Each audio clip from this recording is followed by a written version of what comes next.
What is up, everybody, and welcome back to another Madden 20 online game. Today we have the Tampa Bay Buccaneers entering Soldier Field to take on the Bears, and specifically Khalil Mack. He will be our featured player today, the man we will try to get in the zone and activate his X-Factor ability of unstoppable force, which, if you can use your imagination, means that on pass rushes, he will be an absolute menace. First things first, we're on offense with Mitch Trubisky and Anthony Miller throwing a couple of bubble screens, and that'll all set up the deep shot downfield, one-on-one with the linebacker. But that's no ordinary linebacker. That's the rookie White going stride for stride with Miller and getting the interception. I did pass lead that ball inside, and that definitely hampered our chances of making that catch. But still, I was surprised that the linebacker kept up that fast, or that far. That dude's fast as heck. Miller's pretty fast himself. That's an incomplete pass, and that'll add to Eddie Jackson's X-Factor counter, but we're not worried about that today. We are trying to get Khalil Mack in the zone. We need 3 sacks to make it happen with Mack.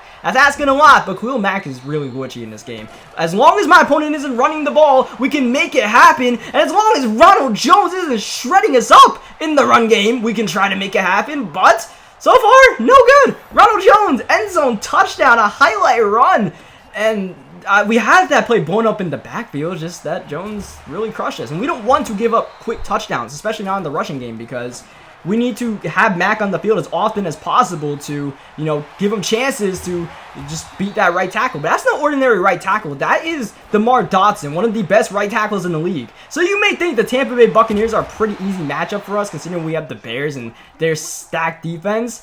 Well, it's going to be a little bit tough to get Mack in the zone, but we like the challenge, right? We want to see just how good Khalil Mack is in this game. He's a 99 overall, I believe, so he should be able to make it happen regardless. Anthony Miller making it happen on the bubble screen. He's finally adjusted to the bubble screens we have spammed at his face, but Anthony Miller makes a man miss. Next play, we run hurry up, and this time Miller goes up the seams. He was not ready for that. I ran hurry up right there to try to set it up, and worked out to perfection. And on the next play, on the ensuing kickoff, it's another Miller, and he's going all the way with this one, taking the kick back to the crib and giving the Bucs back the lead. I was checking my phone during the kickoff. He probably saw I was on the kicker for a little bit as he shanks the PAT, absolutely shanks the PAT. Missed kicks are definitely nothing new in Chicago. Sorry, Bears fans. We carry on with Cordero Patterson trying to answer Miller's kick return. Not much success as we get the ball in offense once again, and we one more time have just failed at trying to get Khalil Mack in the zone. We need Mack on the field, and so far we're not doing a good job of that. We need Tariq Cohen to make a man miss to get Mack back on the field, and Tariq Cohen,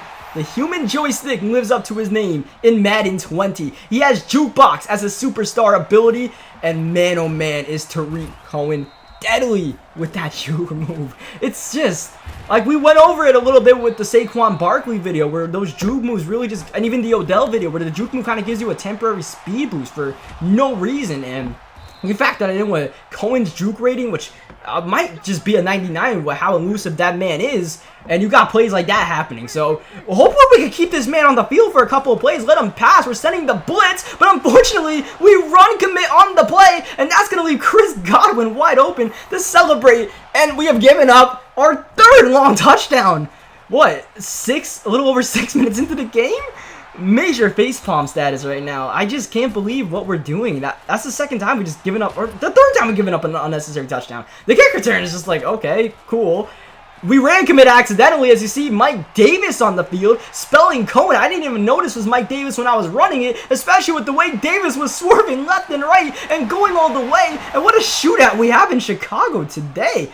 Unexpected between the Bucs and the Bears. Not exactly two of the most high-powered offenses in the league, unless Ryan Fitzpatrick is running that Bucs offense. They were looking nice early in the year with Fitz and D-Jax, as we are trying to do whatever we can to get Mack pass rushing opportunities, but they seem to be doubling Mack quite a bit as Buster Screen just sheds Mike Evans. What was that? And we are going to celebrate on this guy. I really don't know why I did that, to be completely honest. I think I was just a little bit more personally upset with the amount of long touchdowns that I've given up, as Roquan Smith gets a big shot in on Miller. We're not trying to give up any more kick return touchdowns. Yeah, there's really no reason for me to taunt right there. I'm normally not the person to taunt unless, either my opponent does it first, or like I'm personally frustrated at something that's happening in the game, like for my own standards. So here's Bucs' screen. Once again, my opponent puts his hands in the cookie jar, and Jameis Winston gets a big shot on. But yeah, this guy's gonna need to learn to not put his hands in the cookie jar. Not really working out for him. And Allen Robinson is gonna have to learn to get out the dang way. We had a touchdown with Tariq Cohen, and this dude is more worried about pancaking someone 2 yards behind us. So he throws in that situation. Thankfully, we are able to throw a touchdown on the next play on yet another bubble screen. We're just killing him with this pistol spread action with the bubble screen, just flipping it whatever way we like it. There's Khalil Mack's first sack of the game finally. It comes on an all-out mid-blitz, and whatever it takes to get Mack in his zone, I will take. You see Mack's kind of getting bodied right now by Dotson. He's not even getting off the block as we're trying to go with the pick. Oh, man. That should have been our pick with Eddie Jackson. We should have had Eddie Jackson's X-Factor ability activated. We didn't quite get the best animation. And now on 3rd down and 18, there's Mike Evans. Mike Evans is trying to work on his own X-Factor ability, getting that slant. But Mike Evans he has the double me, so he needs to get 20-yard catches, not receptions. So I don't think that counted for him. Jameis with time, going downfield. And look at Eddie Jackson covering the middle. That was a cover 2. By all means, that should have worked. But Jackson with that great closing speed as we run commit once again. And thankfully swapped the ball with 4. I don't know how we recovered. We almost got our second sack with Mack. He just got that off with Winston. We run commit again. I continuously am accidentally run committing. None of these run commits are on purpose. I think we've done 4 now at this point. And what's happening is I'm trying to move my D-line to set up Mack to give him opportunities like this to have one-on-ones against Dotson. And I just keep on accidentally run committing. We've done it again. No, we didn't. I almost thought we did. We just sent the blitz that time. What a swat from screen. It looked like Goblin might have had his staff. Going for that swat definitely helped us there. Going for the run commit does not help us here. I promise you. I'm not trying to run commit on 3rd down and 24 with 10 seconds left in the first half as my opponent shanks his second PAT of the game, which will make it a 9-point game as opposed to a 7-point game, what it should be. And for the second time, we've given up a touchdown with run commit as we try to get tricky with Taylor Gabriel on the last play of the first. Well, actually, it won't be the last play of the first half. We get a timeout, and this will be the last play of the first half. Tariq Cohen bouncing outside and going nowhere. White once again covering a lot of ground. So my opponent does get ball to start the second half, and Khalil Mack, with all the shenanigans going on in this game, we are up by 9, and Khalil Mack is 1 sack away from getting in the zone. So this could have went a lot worse considering how, like, the amount of big plays we've given up, and especially accidentally. Oh, Mack! That was his chance, but Leonard Floyd literally just glitched back up to get the sack. I've never been more mad at a player getting a sack on my own team than Leonard Floyd, because he just kind of glitched to get that one. That was all Mack. That was his chance. 3rd down and 24. You see Mack trying to beat the double team. Mike Evans, meanwhile, not going to beat that one-on-one against Clinton Dix, the former Green Bay Packer, playing for the division rival now. Amos and Clinton Dix kind of swapping around a little bit.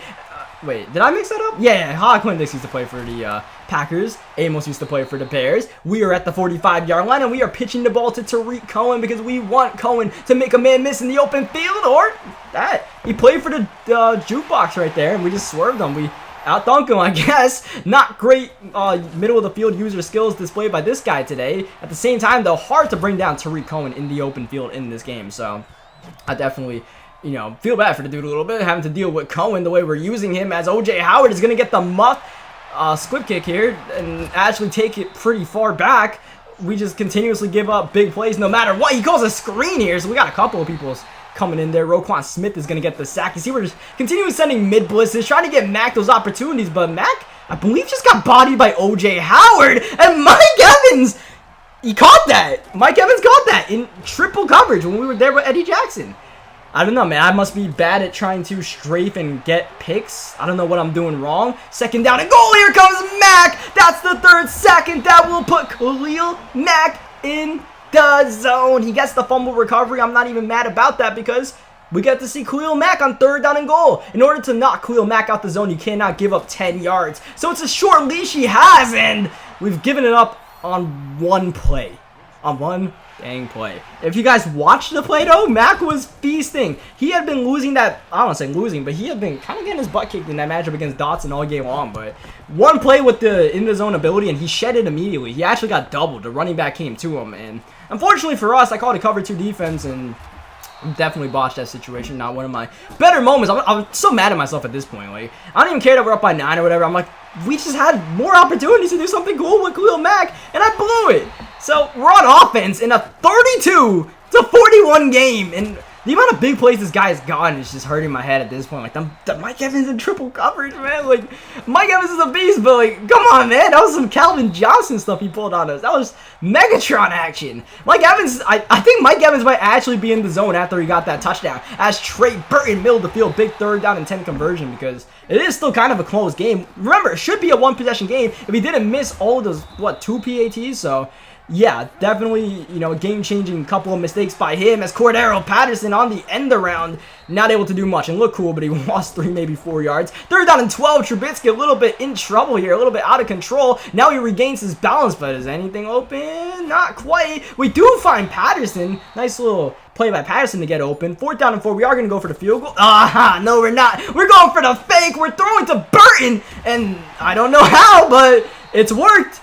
He got the Mike Evans catch. We get the Trey Burton fake field goal. And next play, we get the Tariq Cohen pitch from 1 yard out for the touchdown. Cohen, have yourself a day. 2-point conversion to make it a 3-possession game is going to work to Taylor Gabriel. Didn't really have to do that. Madden actually was suggesting me to go for 2. So I was like, why not? Let's try to run another bubble screen out of pistol spread and see if he can stop it. Didn't really happen. Can we stop anything on kick returns? I don't know. I don't think so. He just seems to be getting fantastic blocks. And look at this. Mike Evans is in the zone. Here's a double dose for you. We got Khalil Mack in the zone, and we got Mike Evans doing his thing. Mike Evans single coverage even against Kyle Ford. We got to double him. He has doubled me, so I'm going to try to do whatever I can. As did Jameis break a sack? I couldn't even tell. Either way, we swat that ball away. We're going to continue to double Evans. We need to get Mike Evans out of the zone. I'm not trying to deal with it, and we actually did knock Mike Evans out the zone, so kudos to us. We've done it, and now we just got to worry about winning the game, just not giving up any more big plays, which we're using the Bears, for crying out loud. How are we giving up 32 points? Like, I don't know what I'm doing in this game. I'm doing something wrong. I just don't know what it is. Run committing definitely doesn't help in any situation. And he's going at Eddie Jackson. We're going to go for the swat, because with that swat, we put Eddie Jackson in the zone. How about a triple take for you? We have put accidentally Mike Evans in the zone, put Khalil Mack in the zone momentarily, and now Eddie Jackson has Zone Hawk activated. I believe it's Zone Hawk, right? So Eddie Jackson with Zone Hawk is kind of like shutdown corner with Jalen Ramsey. You're just able to patrol the middle of the field and do your thing, but it's specifically a zone coverage thing. So we're going to put Eddie Jones at the top of a cover 3 and see what he can do. It's 4th down and 1, and I'm trying to do whatever I can to make him throw it to Eddie Jackson. I really need to just put Eddie Jackson on Mike Evans to make that happen. 1st down and goal, 20 seconds left, and Jameis is going to the end zone, and there's Eddie Jackson with the interception. We're going to try to run this back for 6. Eddie Jackson, a knack for getting return touchdowns in his young career, but unfortunately could not take on half the Buccaneers team, so that'll pretty much be that, and that'll be the last play of the game. We're not going to call timeouts or anything. Just call hurry up to get the runoff to happen quicker, and that'll do it. We get the victory. We got 3 players in the zone, so even though we we absolutely sold with Khalil Mack. Like, it was 3rd down and goal at the 13. I somehow blew it, gave up a touchdown. Like, bad play all around, a good offensive game somehow, but yeah, we also got Eddie Jackson in the zone, so you guys, and we got an interception with Eddie Jackson, so we actually got an in the zone ability to work. So we'll be back in a video for all of that X Factor stuff going on in this game. Subscribe for more Madden 20 gameplays. That was a very exciting game for Bucs versus Bears, and I'll catch you guys next time. Thank you for watching.